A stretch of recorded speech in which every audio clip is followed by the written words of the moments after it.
Assalamualaikum warahmatullahi wabarakatuh. Selamat datang di podcast kami bersama saya Nurul Aliyah dan teman saya Safna Putri Nabila dengan tema fikih perempuan bersama Mbak Hana Ruhulisti. Oke, langsung saja kita akan membahas fikih perempuan kepada ahlinya Mbak Hana Ruhulisti. Tentang fikih perempuan ini akan condong kepada materi haid bagi perempuan. Perlukah bagi seorang perempuan atau muslimah itu belajar haid, Mbak Hana? Perempuan muslimah belajar perihal haid, istihadah sama nifas itu ya. Itu sangat perlu ya, khususnya untuk yang muslimah itu sangat perlu sekali, apalagi kalau di dalam perspektif Islam itu sendiri kan belajar haid, nifas dan istihadah bagi perempuan itu hukumnya kan fardu ain. Dalam artian setiap diri harus mempelajari hal tersebut. Karena mungkin alasannya adalah dia itu perempuan itu bersinggungan langsung dengan hal tersebut, sehingga itu akan keterkaitannya dengan keabsahan sholat, sehingga itu hukumnya fardu ain. Jadi perlu atau tidak? Sangat perlu. Bahkan kalau mungkin dalam perspektif Islam ya wajib tarafnya. Kalau definisi haid itu sendiri seperti apa sih, Mbak? Untuk definisi haid sendiri, kalau dalam perspektif kitab Uyun Masail, dalam segi bahasanya itu artinya mengalir.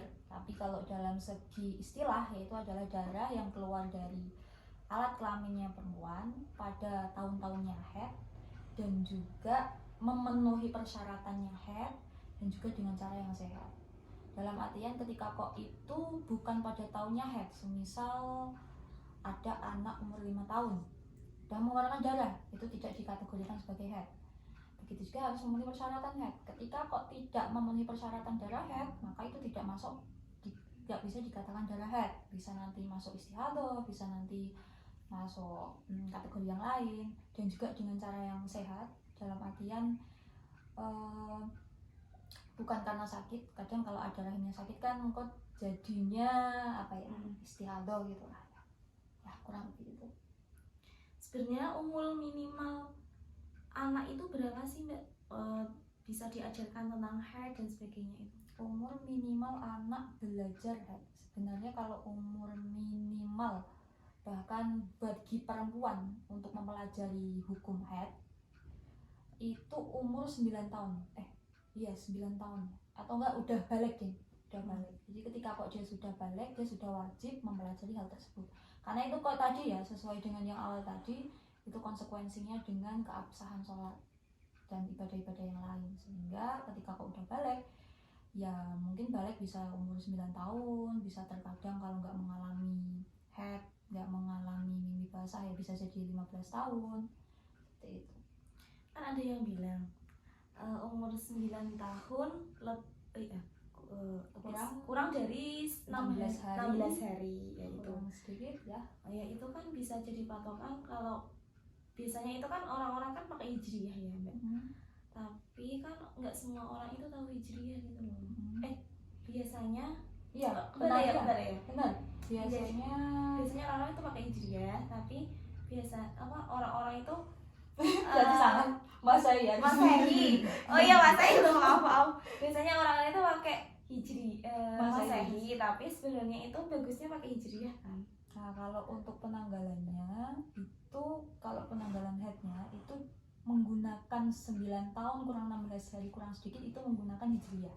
Sehingga ketika kok ada anak kecil umur 9 tahun pas sudah mengeluarkan darah, dia masuknya udah kategori haid. Pertanyaan, apa akibat dari ketidaktahuan atau tidak mengerti bagi perempuan tentang fikih wanita? Masuk haid. Termasuk haid itu ya, akibatnya kalau misalnya itu nggak tahu, akhirnya kan tidak bisa menentukan ini darah haid atau tidak. Sedangkan ketika seseorang tersebut mengeluarkan darah, tidak semuanya dikatakan haid. Ada kalanya itu bisa dikatakan istihadah. Kalau misal dia tidak tahu bisa membedakan ini haid apa istihadah, kan jadinya nanti kudune harusnya sholat, akhirnya malah meninggalkan sholat, bisa jadi gitu. Nah, ya konsekuensinya itu jadi tidak tahu soal kapan dia harus tetap sholat ketika mengeluarkan darah dan kapan dia harus meninggalkan sholat. Dan itu dampaknya ya ke ibadah gitu. Ya dampaknya tetap ke ibadah ya, Ibadah. karena perspektifnya ke perspektif ini sih. Oke. Selanjutnya, pertanyaan selanjutnya,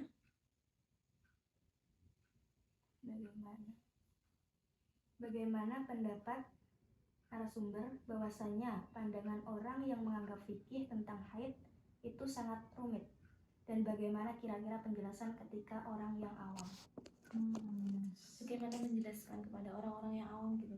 Kalau untuk menjelaskan orang-orang yang awam gitu ya, kalau secara pengalaman itu ketika melihat audiensnya masih cukup awam, karena memang pelajaran haid itu cukup rumit ya, karena bersinggungan dengan hitungan juga dan juga konsisten dalam mencatat. Tapi itu sebenarnya kalau misalnya dibantu dengan catatan cukup lumayan lebih ringan sih. Iya, ada konsisten gitu. Tapi kalau misal cara menyampaikan ke audiens yang awam agar bisa diterima, dilihat dulu audiensnya siapa, karena kadang ada anak Takut tersinggung atau gimana? karena takut tersinggung, atau misal iki cah cilik, remaja, atau enggak sudah dewasa atau sudah sepuh, itu kan pasti menggunakan bahasa-bahasa yang berbeda itu juga. Terus juga lebih dipilah-pilah, karena pembahasannya kan cukup banyak, jadi dipilah-pilah yang cukup paling penting untuk disampaikan, dan nggak usah banyak-banyak, dikit aja dulu, baru ketika kok dari audiensnya bertanya sesuai yang dia rasakan atau dia hadapi, itu baru kita jawab. Tapi ya kalau pas disampaikan untuk pancingan yang mudah-mudah dulu aja gitu, misalnya tentang terkait kodok sholat gitu. Soalnya rawan banget, maksudnya kayak kodok sholat itu nggak semua orang itu tahu kalau sebenarnya. Betul, karena kan Keluarnya sebenarnya dulu, keluarnya asal. ya apalagi itu kan cukup penting juga ya, dan kerap kali terabaikan. Terjadinya kan kayak gini, semisal aslinya itu udah duhur itu sudah bersih, sudah suci, tapi kadang males aduh saya posisan maghrib gitu. Tapi padahal kan ketika sucinya pas duhur, ya duhur jadi ada kodaan sholat. Tapi ketika kok dia sucinya maghrib, mengira bahwa ya wes sucinya maghrib, akhirnya ada kodaan sholat dan itu terabaikan, malah nggak dikodok. Menanggapi pandangan orang terkait haid yang rumit, beberapa ulama itu juga ada yang ngendikan haid itu sangat rumit, dan beberapa kitab itu juga membahas haid itu enggak detail gitu loh. Karena haid itu ya itu sangat rumit itu tadi. Gimana menurut Mbak Hana terkait itu? Kalau menurut perspektif kula ya dalam mempelajari hal tersebut, karena kula belajarnya dari kitab untuk haidnya kan, kalau langsung di fikih itu kayak gimana ya, nggak tertuju haid ya, ada tertuju haid aja sih. Lebih belajarnya kan pada kayak ulun sama mahid, dimana itu udah dari awal sampai akhir udah dijelaskan semuanya, udah dijabarkan semuanya kan banget. Dan perihal soal rumitnya bagaimana, ya memang sebenarnya cukup rumit juga sih.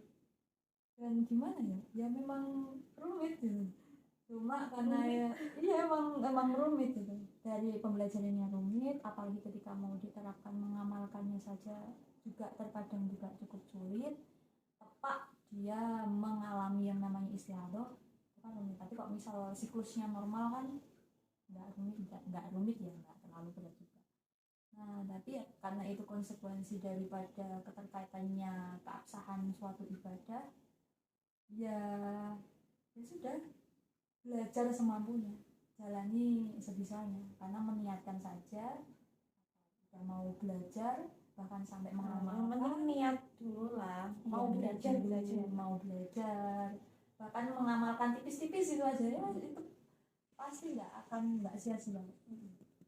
Kalau sebelumnya kita udah maksudnya kayak sekarang kan media itu kan gampang gitu loh, maksudnya mencari tahu tentang pertama haid atau penjelasan tentang haid. TikTok juga banyak, di Instagram juga banyak. Banyak sekali. Itu kan banyak banget gitu loh ya, apa itu, orang-orang mesti orang-orang awam gitu aja yang pengen belajar. Kalau nggak pengen ya maksudnya media belajar itu udah gitu ya, Mbak. Sudah terbuka lebar, tapi mungkin bisa diandasi atau karena sangat media itu sangat banyak dan luas, tetap berupaya untuk mencari yang ada sanadnya, ada sanadnya biar sanadnya bersambung sampai nanti berikutnya. Terima kasih kepada Mbak Hana atas kesempatan ini. Apabila saya dan teman saya Safna mempunyai kesalahan atau masih banyak kekurangan, saya dan teman saya mohon maaf yang sebesar-besarnya. Ya, dari saya juga kalau ada kesalahan kata atau keterangan yang mungkin keliru juga mohon maaf. Ya, oke, sekian dari podcast kami. Semoga bermanfaat untuk teman-teman semua. Sekian dari kami. Wassalamualaikum warahmatullahi wabarakatuh.